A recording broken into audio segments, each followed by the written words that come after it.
multiple economies all evolving at the same time.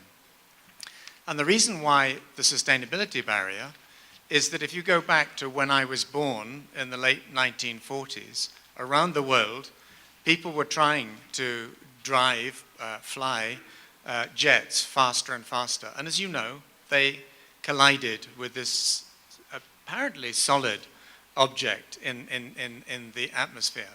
It became known as the sound barrier.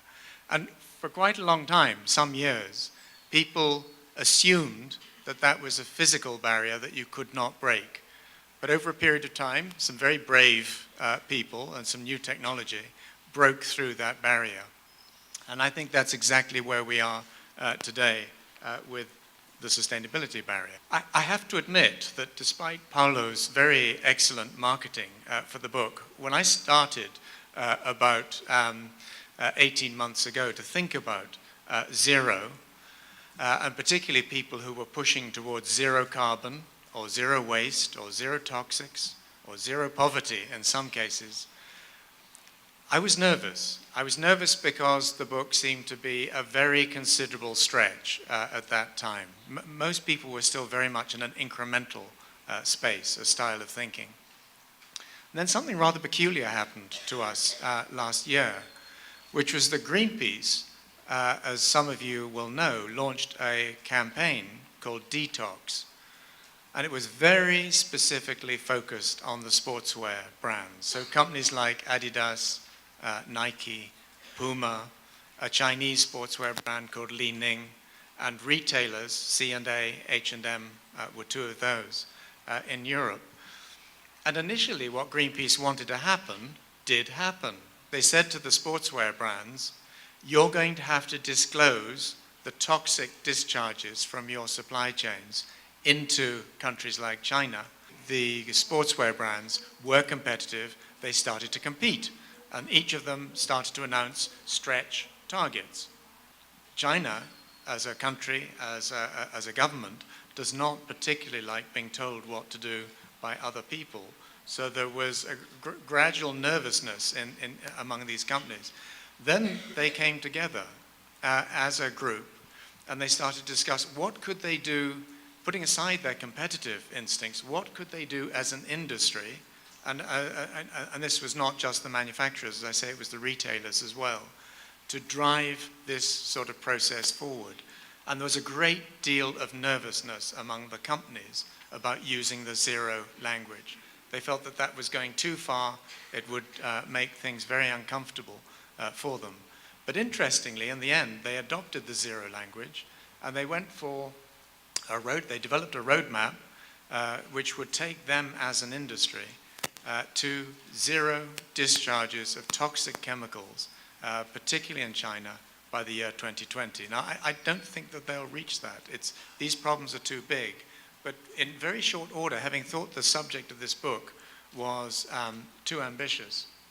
And I think one of the issues that we still have to work through, particularly with Michael Porter, is the question of whether shared value is a replacement for example, social responsibility or sustainability, which he, to some degree, sometimes seems to argue that it is. And I don't think it is. I think if you define shared value as going out to and including intergenerational shared value, then there's no disagreement.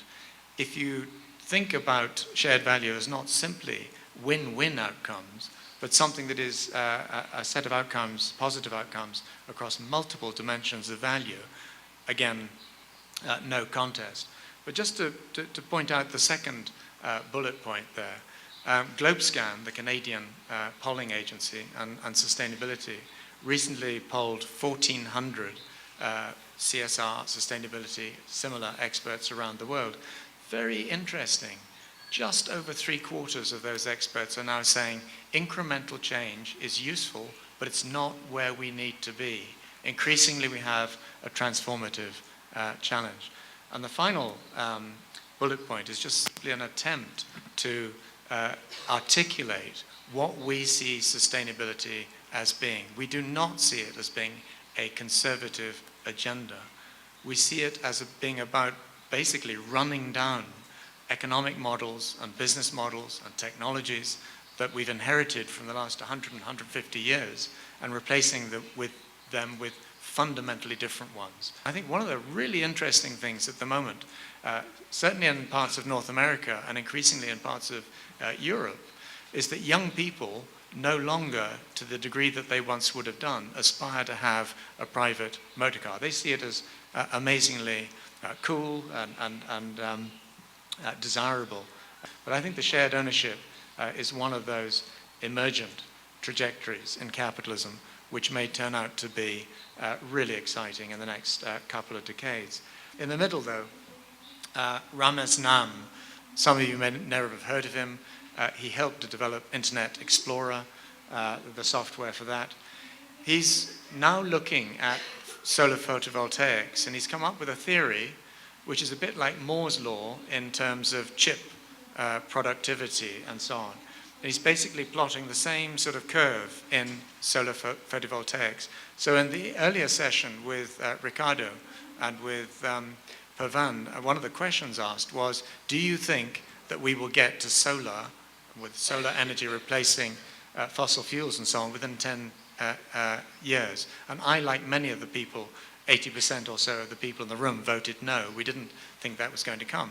But what he's saying is within 20 years, solar will be cheaper than coal.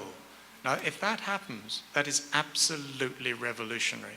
And it's not automatic that it's going to happen. Governments and others have to play into that space. So what I tried to do was look at where we're going. And some of the messages I would love to see the Rio +20 process taking on board, and some of the challenges I'd like to see them addressing. And the first one is this question of ambition. I think political leaders around the world have largely lost their sense of ambition. Many, many different reasons for that. And I wanted to pop this up. When I was a child, I still have one of the reports that I got at that stage, which was this one, which basically said that I set myself low standards and consistently failed to achieve even those low standards. I would say politicians, unfortunately at the moment, are pretty much in that same space. And I won't read this in detail, but any of you who've read the United Nations Environment Programme's latest status report, it's chilling. It really is extraordinarily worrying when you see that out of 90 key objectives, we've made significant progress on just 4. Achim Steiner, I think, will be talking here as well.